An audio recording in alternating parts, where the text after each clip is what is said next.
আমি সত্যি বলছি জানু, আমি তোমাকে অনেক ভালোবাসি জানু। প্লিজ আমার কথাটা একটু বিশ্বাস করো। না, তোমার কথা আমার একদম বিশ্বাস হচ্ছে না।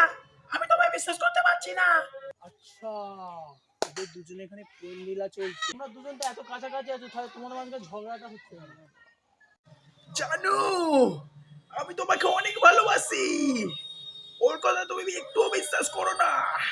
আচ্ছা দাদা, তুমি আমাদেরকে ঠিক করে দাও, ওদের দুজনের মধ্যে কে আমাকে বেশি ভালোবাসে।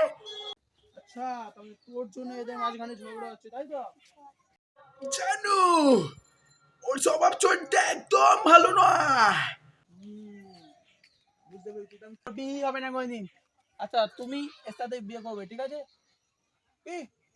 সালা, তুই আমাকে আলাদা করে দিলি। দেখ এবার তোর মাথা ফাটিয়ে দেবো আমার নারকলটা ফেলে। ফেললি, আমাকে আর বাজার থেকে কিনতে হবে না আজকে।